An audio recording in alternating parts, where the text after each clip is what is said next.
এক লোক তার স্ত্রীর গায়ে হাত তুললো। এতে স্ত্রী রাগ করে বলল, আমি অভিযোগ করতে যাচ্ছি। তখন স্বামী বলল, তোমাকে বাহিরে যাওয়ার অনুমতি কে দিবে? স্ত্রী বলল, তুমি কি মনে করছো তুমি কি আমাকে বাধা দিতে পারবে? স্বামী বলল, তোমার যা ইচ্ছা করো, দেখি তোমার দৌড় কতটুকু। স্ত্রীর সাথে সাথে বাথরুমে ঢুকে পড়লো। তাই লোকটি চিন্তা করলো, হয়তো সে বাথরুমের জানালা দিয়ে বাইরে যাওয়ার চেষ্টা করছে। তাই লোকটি বাসার বাইরে গিয়ে ভালোভাবে দেখলো, না, তেমন কিছুতে বোঝা যাচ্ছে না।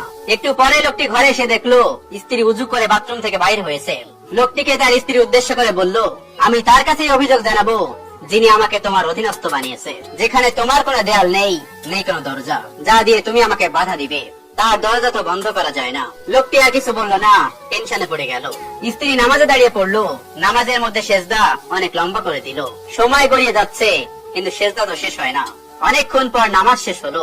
নামাজ শেষ করে স্ত্রী যখন দোয়া পেটালো, তখন লোকটি তার হাত ধরে ফেললো এবং বলল, সেজদায় আমার জন্য যে পরিমাণ বদদোয়া করেছো তাতেই কি যথেষ্ট হয়নি? আল্লাহ শপথ করে বলছি, এই একটুখানি রাগারাগি আমি ইচ্ছা করে করিনি। তুমি আর বদদোয়া করো না প্লিজ। তখন স্ত্রী বলল, এই জন্য আমি তোমার জন্য বদদোয়া করিনি, আমি বদদোয়া করেছি শয়তানের জন্য।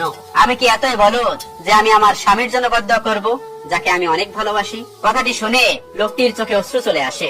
স্ত্রীর হাতে চুমু খেয়ে বলল, আমি তোমাকে প্রতিশ্রুতি দিচ্ছি আর কখনোই তোমাকে কষ্ট দিব না, ইনশাআল্লাহ। এটাই হলো একজন দিনদার স্ত্রীর ঘটনা। আল্লাহ রাব্বুল আলামিন আমাদের সবাইকে বোঝার তৌফিক দান করুন, আমিন।